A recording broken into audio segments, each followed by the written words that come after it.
In my family, my sister was the princess. Mom paid her bills, bought her car, even funded her failed boutique. At New Year's dinner, she found out I owned a $42 million beauty empire with 87 locations. She threw her wine glass down and screamed that I'd stolen her spotlight. My name is Renata Fairchild. I am 37 years old, and I am the founder and majority owner of Lux & Co. Beauty. 87 locations across 9 states, a mixed model of company-owned salons, licensed studios, and franchise partners, with $42 million in system-wide annual revenue. I built it from a single rented chair in someone else's salon. I built it without a loan from my family, without a co-signer, without a cent from my mother, who spent 11 years funding my sister's life and at least some of that time trying to redirect mine. If you have ever built something real while someone you trusted rerouted every door you walked through, stay with me. Because the number in this story was always in the room. It just needed one dinner and one sentence from the wrong person to finally say itself out loud. I want to tell you how Elliot's sentence landed at the New Year's table. But I have to take you back first, because the story does not start in my mother's dining room. It starts in a salon in the warehouse district, on a Tuesday afternoon in March 11 years ago, when I was 26, and I had exactly one client and a chair I paid $300 a month to use. The chair was chair 4. The card I kept in my wallet, the laminated appointment card from Donna's salon with my name and the chair number printed in the bottom corner, is still there. I have not taken it out in a while, but I know exactly which pocket it is in. I became a cosmetologist because I understood hair the way some people understand numbers or weather. I could see it. I could see what it wanted and what it was fighting against, and what it would become if you worked with it instead of over it. I had that ability from the time I was a teenager, doing my cousin's hair at the kitchen table while my mother watched from the doorway and said nothing in particular. She said something once, when I was 17 and had just finished a style on a cousin who had sat still for 2 hours without complaining, which was itself a small accomplishment. My mother looked at the finished work and then looked at me and said, "You always find a way to make it work, don't you?" It was not a question, it was an observation. I had heard her use the same tone when she talked about the radiator that finally started working in November, or the grocery store that had rearranged its produce section and somehow ended up better for it. There was something slightly surprised in it. A note of mild admiration for a thing that had managed to function without being given particular attention. She said something sharper when I opened my 3rd location. I had shown her photographs of the space, the new signage, the layout I had spent 3 weeks planning. She looked at them for a moment and then set them on the kitchen counter and said, "You always do things the hard way, Renata. Nobody asked you to build an empire out of a salon chair." I had taken it as a compliment. I had understood it as recognition of the effort. I had not understood until much later that she was also giving herself permission. If nobody had asked me to build it, then nobody owed me the road to be clear. I understood later that this was how she saw me. Not unkindly, just accurately, from where she stood. I was the one who found a way. Ren was the one who needed the way to be found for her. These were 2 different categories, and my mother operated within them as naturally as breathing. What I had not understood until Elliot said his sentence at the New Year's table was that my mother had been doing more than simply directing her energy toward the category that needed it. She had been redirecting resources from one category to the other, not the money. I had never wanted her money. The access, the contacts, the doors. That was a different kind of arithmetic. I rented chair 4 because it was what I could afford. $300 a month for the use of the space, the shampoo bowls, the front desk when I had appointments. and the professional standing of being part of an established salon rather than operating out of my apartment. In the first year, I averaged $340 a week in services. I lived inside that number very carefully. The chair was in a row of 5. The salon was owned by a woman named Donna, who had built the business over 21 years and was very clear about 2 things. The chair was mine during my booked hours and nobody else's, and the clients I built were mine to keep.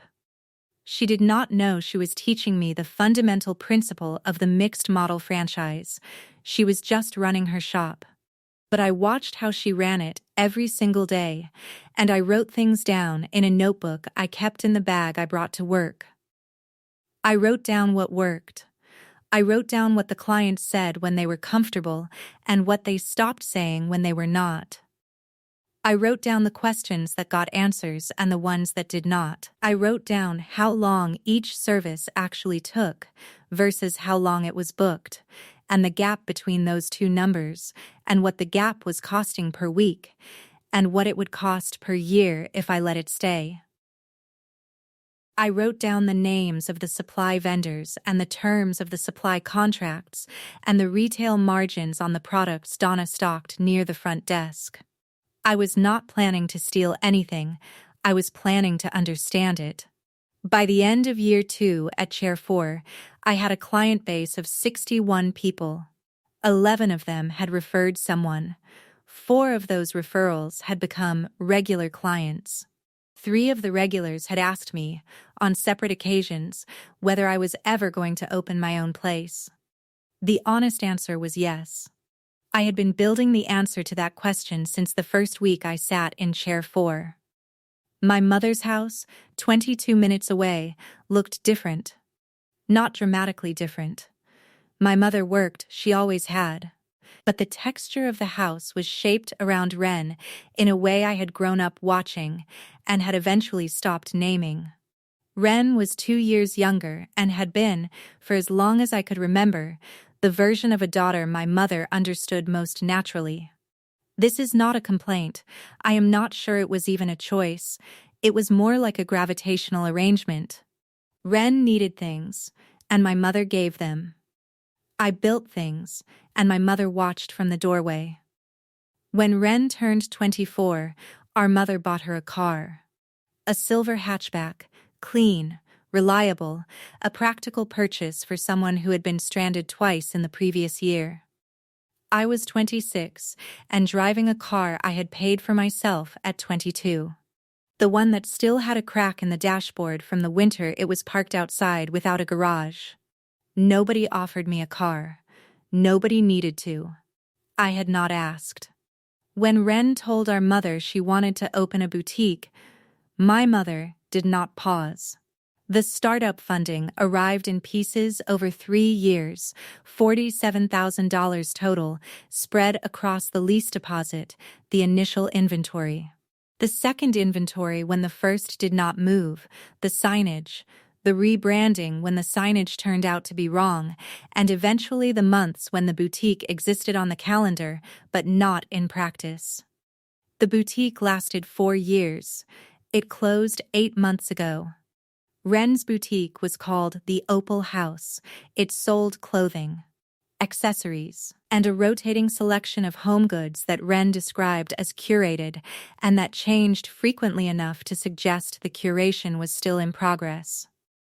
The space was beautiful. Ren had good taste and a real eye for presentation. The problem was not the product. The problem was that beautiful things in a beautiful room require people to walk through the door. And getting people to walk through the door requires a different set of skills than arranging the room. I knew this because I had learned it in my own first year. The clients do not find you because you are good. They find you because someone told them you existed, and they came back because you were good, and then they told someone else. The chain requires every link. Ren's chain was missing the first one, and $47,000 could not manufacture it. During those same years, my mother also covered Ren's monthly expenses when the boutique could not. $105,000, conservatively, in what my mother called bridge loans, and Ren called borrowing, and which, by any other name, were transfers that never came back. I did not know the total at the time. I did not ask. It was not my money, and I had not expected it to be. There were moments over the years when I understood that my mother was carrying something on Ren's behalf that was heavier than she mentioned. She said things sometimes, in the particular way that people say things when they want to be heard, without being asked to explain. She said that running a business was harder than people thought. She said that not everyone had the same advantages. She said that some people had to work harder just to get to the starting line, and she said this while I was, at various points, opening my 5th location, my 12th, my 23rd. And she said it in a tone that was fond and did not appear to be directed at me. I heard it as a general observation. I did not understand until much later that she was describing a specific arithmetic and that I was on the wrong side of it in her accounting. What I did not know was what else my mother was doing with her access. I opened the first Lux & Co. location when I was 29. I had spent 3 years at Chair 4, and the following years at a second salon where I rented 2 chairs and began training my first assistant.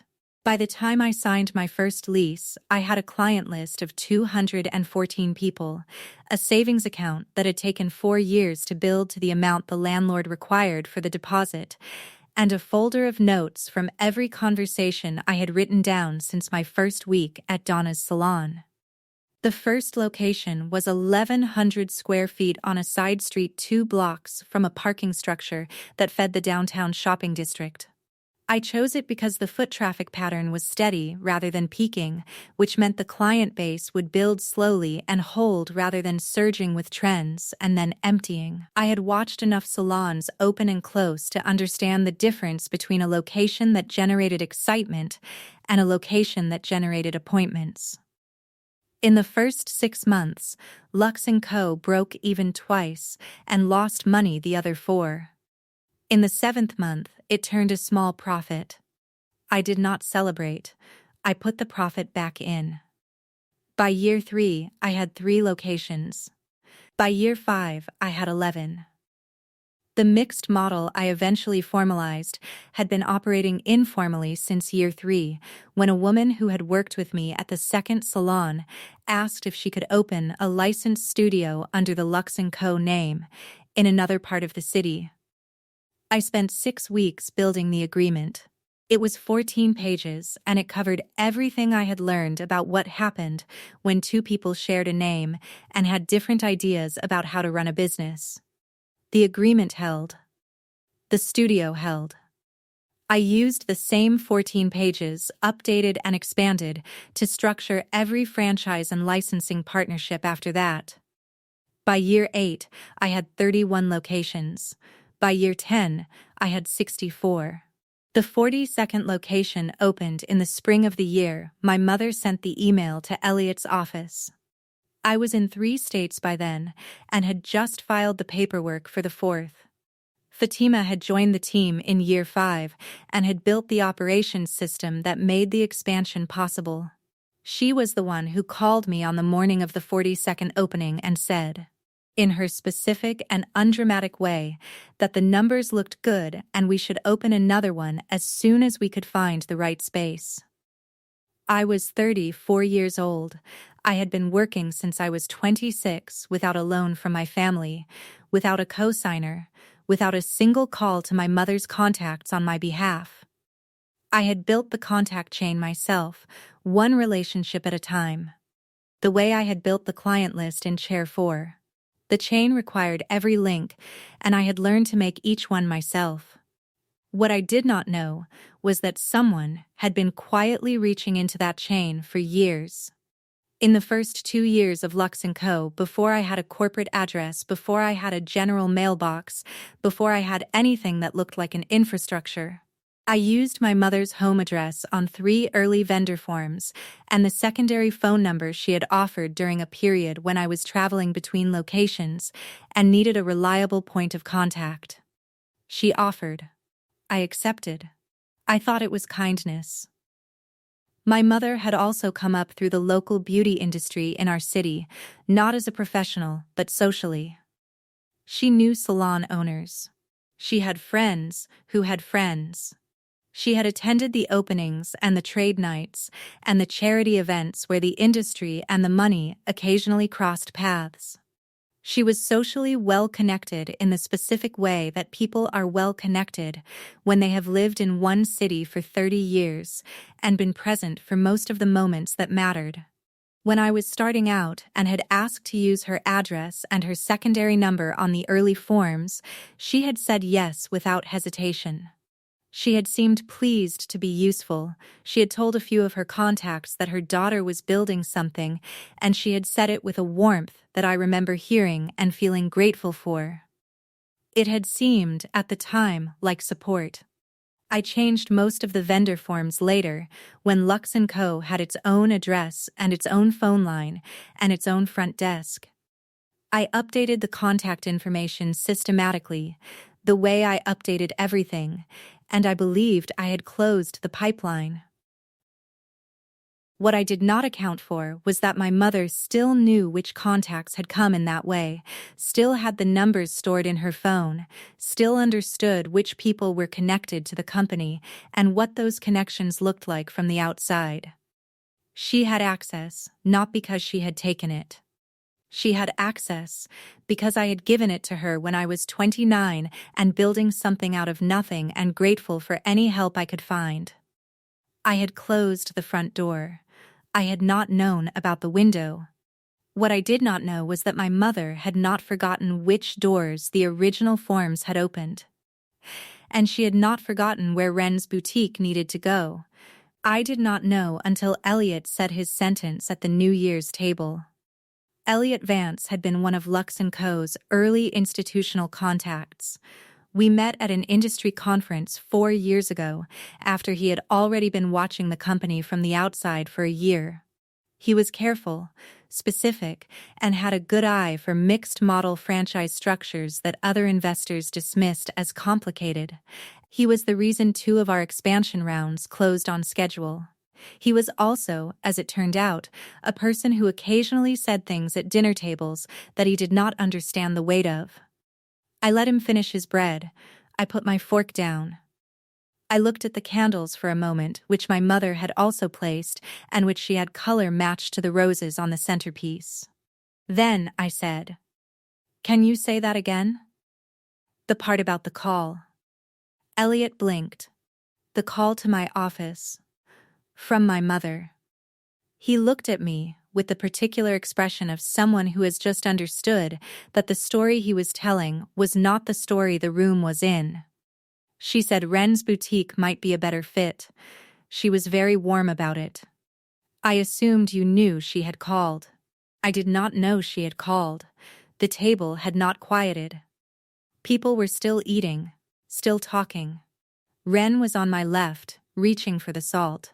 My mother was at the head of the table, her attention on Uncle Forrest's story about his flight delay. Aunt Bee was watching the breadbasket. "How many times did she call your office?" I said. "Just the once that I know of." He paused. "At least that I have a record of." "At least that I have a record of." I picked up my water glass. I held it with both hands. I thought about the funding gap in my second expansion year. The 3 months I had spent rebuilding a contact chain that had gone strangely quiet. I had blamed timing. I had blamed market cycles. I had spent 7 months finding alternative access to the round I eventually closed, the round that funded 11 locations. I excused myself from the table. The powder room off my mother's hallway had not changed in 20 years. The same hand towels, the same small oval mirror with the gold frame, the same smell of the lavender soap she bought in bulk from the same vendor she had always used. I stood at the sink for 8 minutes. I know it was 8 minutes because I checked the time when I walked in and again when I walked out.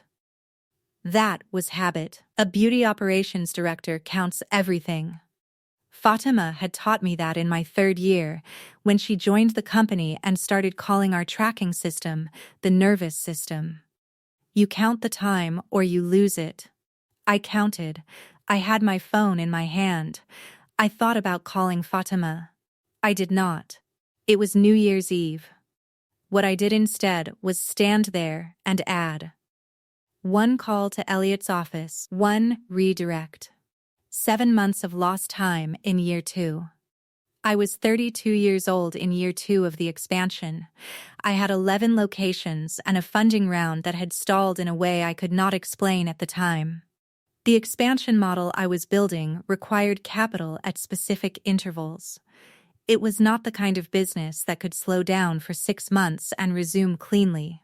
The franchise agreements required support infrastructure that scaled with location count. Fatima's operations system required staffing that required payroll, that required the round to close on schedule. I had built the timeline with precision because I had learned early that precision was the difference between a business that grew and a business that grew and then contracted. When 3 of my 6 active investor contacts went quiet in the same 60-day window, I called each of them directly. 2 took the call immediately and were collegial and non-committal in the specific way that means the answer is no, but no one wants to say it yet. 1 did not return the call for 11 days and then sent a note through an assistant saying they were refocusing their portfolio. None of them said anything that gave me a reason. I spent the first month assuming it was the market. I spent the second month assuming it was my pitch materials, and I rebuilt them from the opening slide forward. I spent the third month calling different contacts and beginning new relationship-building conversations that would not produce a meeting for at least 60 days. By month 5, I had 2 new investor contacts moving toward a decision.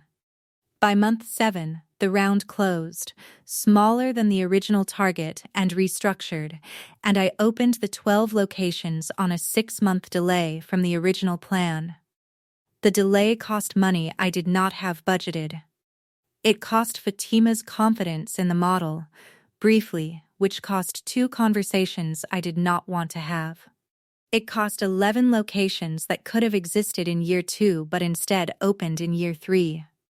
I was 32 years old in year 2 of the expansion. I had the client numbers. I had the operational data. I had the lease agreements and the franchise model and the 14 pages that structured every partnership, updated now to 26. I had everything an investor needed to make a decision, and 3 of the 6 contacts I had been building toward had gone quiet within the same 60-day window. I had told myself it was the market. I had told myself it was timing. I had spent 7 months rebuilding a contact chain that I had believed was intact, calling people who were polite but non-committal, asking careful questions that nobody answered directly. By the time the round closed, I had replaced every contact that had gone quiet with a new one that I built from scratch. It cost money. It cost months. It cost 40 hours of work I could not name specifically, but that I felt in the way you feel a load that should not have been as heavy as it was. Standing in my mother's powder room, I understood for the first time that the load had not been natural weight. Someone had added to it deliberately. Once that I knew about. Possibly more. I did not know yet how many other calls there had been. I did not know about the regional press contact who had called looking for Lux & Co. and been redirected to the boutique instead. I did not know about the industry group introduction that had arrived at Ren's door instead of mine. I did not know any of what Fatima would find in the following weeks, working backward through closed doors with the patience of someone who understood that a pattern leaves a shape even after the individual pieces have gone quiet. What I knew, standing in my mother's powder room on New Year's Eve, was that the call had happened, and that my mother had not mentioned it. Not then, not later, Not when the boutique closed, not when Ren moved back into the house, not during any of the calls we had had in the 11 years since I rented chair 4 at Donna's salon. She had never asked me what the missing months in year 2 had cost. She had never mentioned the call. I dried my hands on one of the hand towels. I placed it back exactly where I had found it. Then I went back to the table. I sat down. I waited through the next course. I watched my mother refill Ren's water glass before her own. I watched Ren accept this without acknowledging it. I had watched this exchange 10,000 times over 30 years. It had never required acknowledgement because it was the arrangement. It simply was. Across the table, Elliot had moved into a different conversation about a renovation project someone was planning. He was relaxed. He had told his story, and it had resolved the way he intended it to resolve. To him, the moment had passed. My mother brought out the dessert herself, a practice she maintained because she said the presentation mattered and she did not trust anyone else to do it correctly. She moved around the table from right to left, setting plates, and when she reached me, she placed my plate and moved on without pausing. This was also the arrangement. I had been part of it long enough not to name it.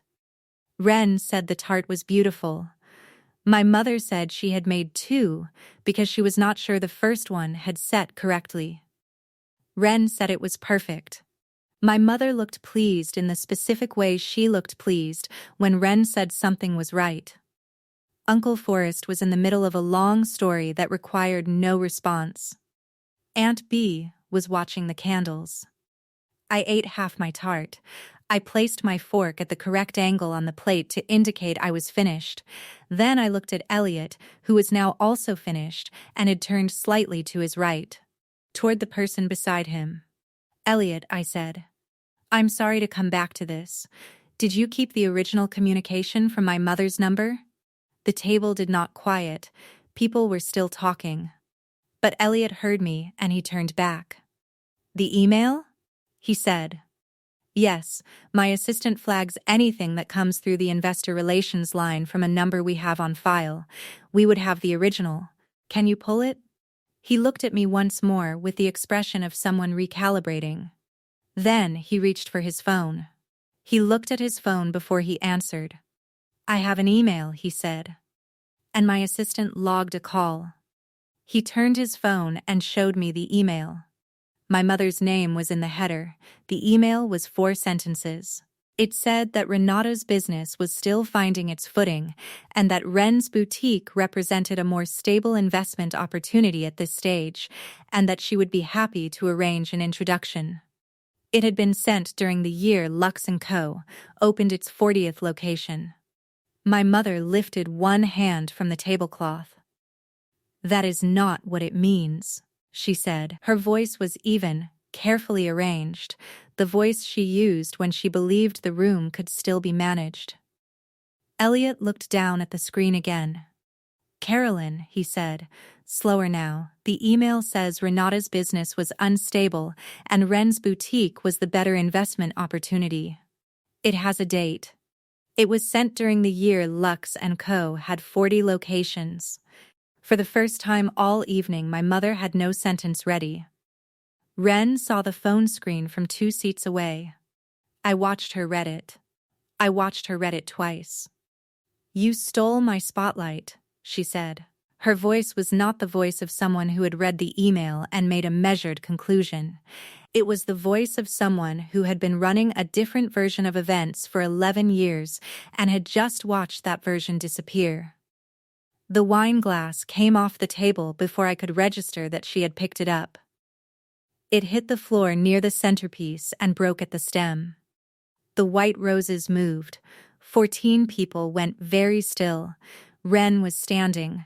She said more things after that. She said the business was a fluke. She said the connections were unfair. She said our mother had only been trying to level the playing field. She said I had always known how to take what wasn't mine. She said I had always been the favorite, which was the most interesting thing anyone said all evening, and I noted it the way I note things at Lux & Co. That require attention later. I looked at my mother. My mother had both hands flat on the tablecloth. She was looking at the broken glass.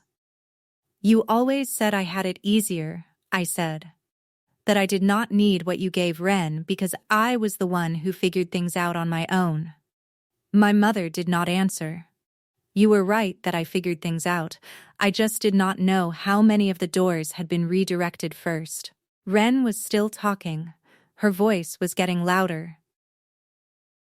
The 14 people at the table were not looking at her. I put my napkin on the table. I pushed my chair back. You were right about one thing, Mom, I said. Nobody asked me to build it. That is exactly why it is mine. I stood up. I picked up my bag. I walked past the sideboard where the rib roast had been carved and through the hallway where the powder room was, past the oval mirror with the gold frame. I opened the front door and stepped onto the porch. The air was cold. There were fireworks somewhere down the block that had started early. The sound was flat and clean in the January air. I stood there for a moment. Then I got in my car and drove home. I stood on the porch for 3 minutes. I could hear Ren's voice through the front door for the first minute, and then it became quieter. The fireworks down the block continued. There was a family I did not know at the end of the street who had come outside to watch, 2 parents and what looked like 3 children, and they were looking up at the sky and not at my mother's porch. The cold was the clean kind, not wet. Just thin and clear. I did not go back inside. Inside the dining room, I was told later, Ren's voice continued for several minutes after I left. My mother did not join it. She sat at the head of the table with both hands flat on the cloth, which was how she sat when she had decided not to speak, and she did not speak.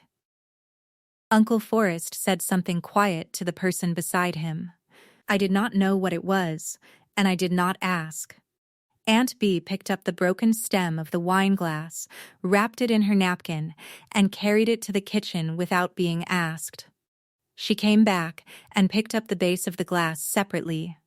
She did not make a comment about it. Elliot stayed at the table until the party ended. He told me this later. He said he had not known what to do with himself, and leaving had seemed worse than staying.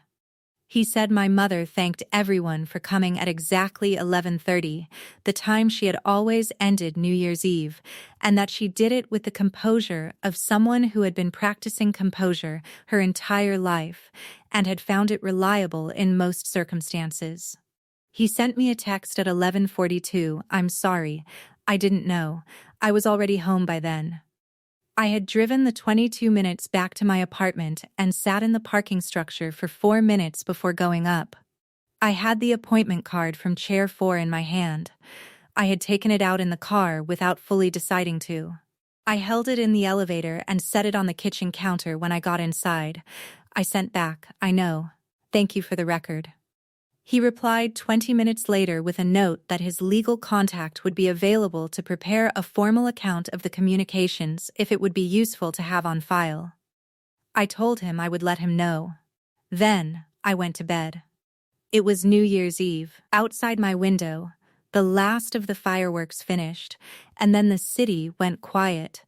The particular quiet of very early morning on January 1st, when everything that was going to happen in the previous year has happened and the new one has not yet decided what it wants to be. The following Monday, Fatima began pulling the archive. She went back 4 years, then 6, then 8. She worked the way she always worked, methodically, without announcing what she was finding until she had the shape of it. She pulled contact logs and old website intake forms and the records from the secondary phone number that had been listed on our earliest documentation. She cross-referenced dates against our expansion timeline, matching gaps in the contact chain against the windows where our growth had stalled or slowed, without clear market reason. What she found was not one call. It was not 3. She found a pattern. 7 additional missed connections across the years since Lux & Co. had grown large enough to attract industry attention.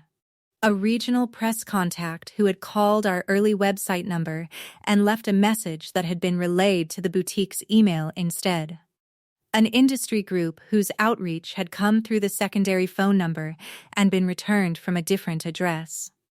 3 investor contacts from the first expansion period who had received some version of a redirect.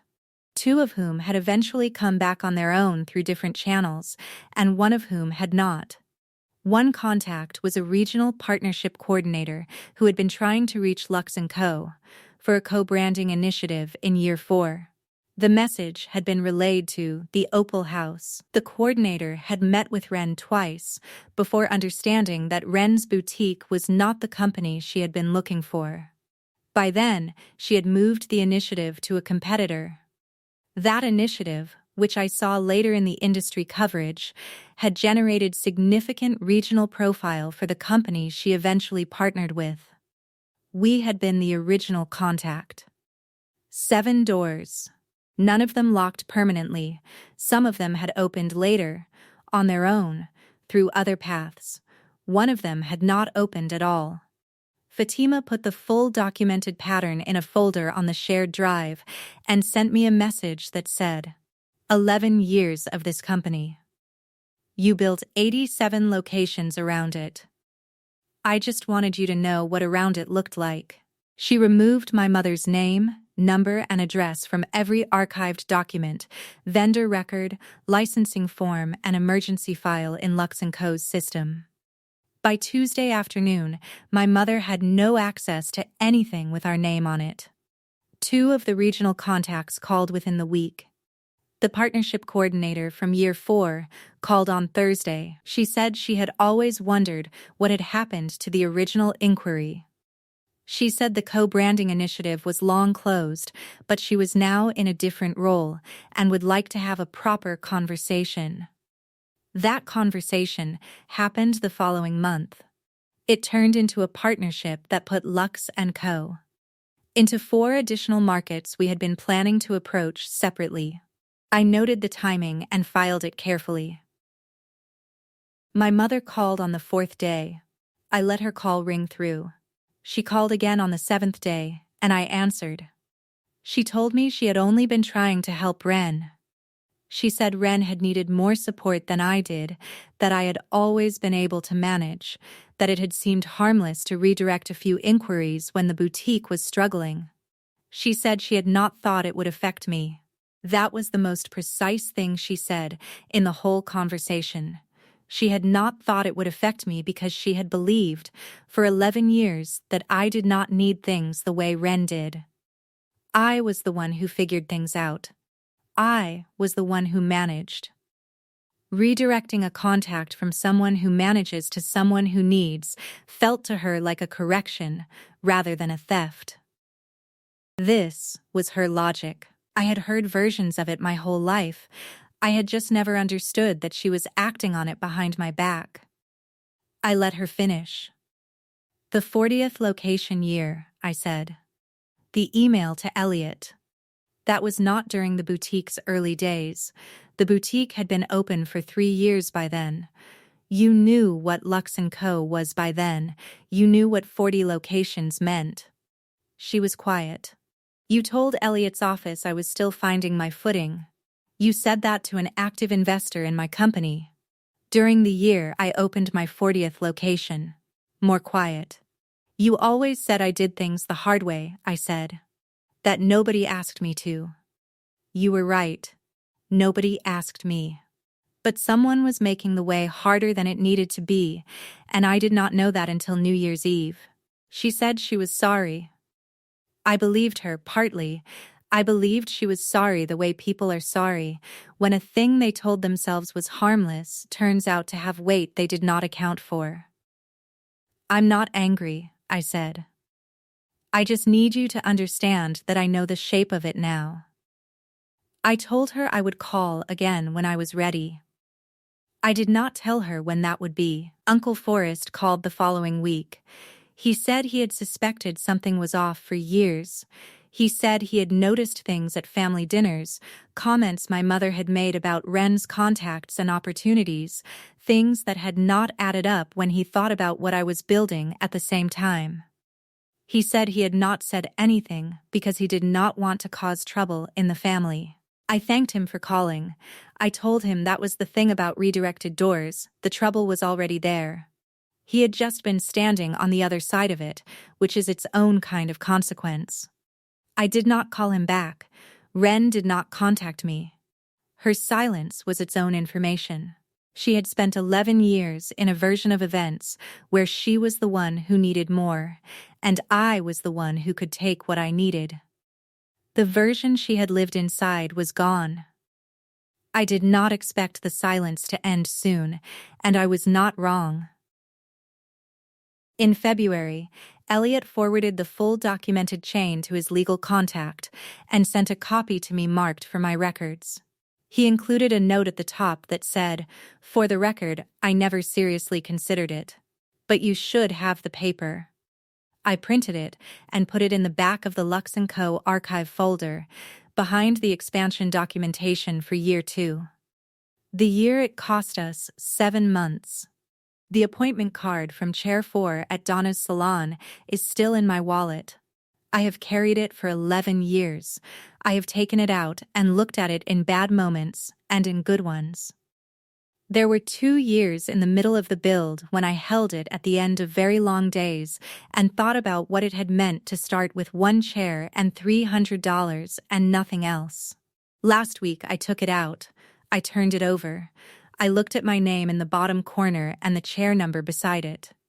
Then I carried it to the flagship location on the main street and I asked our framing staff to put it behind glass. It is hanging in the lobby now. Small, laminated, a little faded on one corner where the wallet pressed it for years. The chair number is still visible. A cosmetologist who joined us last month saw it on her first day and asked what it was. She was 23.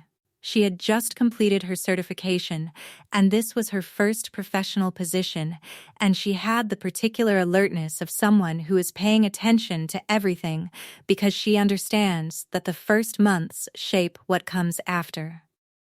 I told her it was where the company started. She looked at it for a moment, and then looked at me. "1 chair?" she said. "1 chair," I said.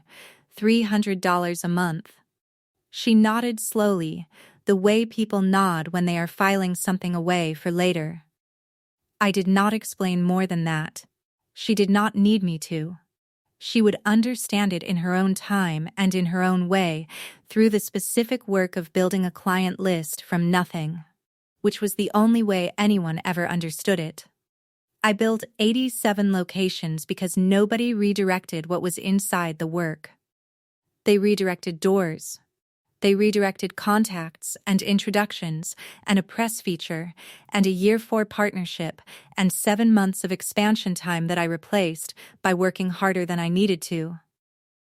All of that was redirected. The work was not redirectable. It was mine in a way that access and contacts and introductions are not, because it was made from inside the hours and no one else was in the hours with me. Nobody asked me to do it the hard way. Nobody asked me to document everything in a notebook from my first week in Chair 4. Nobody asked me to build the 14-page agreement or spend 7 months replacing a contact chain that had been quietly rerouted. Nobody asked me to open the 40th location in the same year my mother told an investor I was still finding my footing. But the hard way was the only way that left no room for anyone else's name on what I built. The appointment card hangs in the lobby. It will stay there. Every person who walks through that door will pass it without knowing what it means, which is exactly right. Its meaning is not for the room. It is for me, and now I no longer need to carry it to know what it says. If you have ever built something real while someone you trusted rerouted the doors, comment chair below. Someone reading this may be sitting at their first chair right now, working on a Tuesday afternoon, and they need to know the doors are not the building. If someone in your life saw what you were building before you could name it yourself, and stayed close when it would have been easier to redirect you, tell me their name in the comments. Share this with the person who is still at their first location, their first chair, their first contract. They are further along than they know. Subscribe for more stories about quiet people who built what they were told they could not, without asking anyone's permission to start.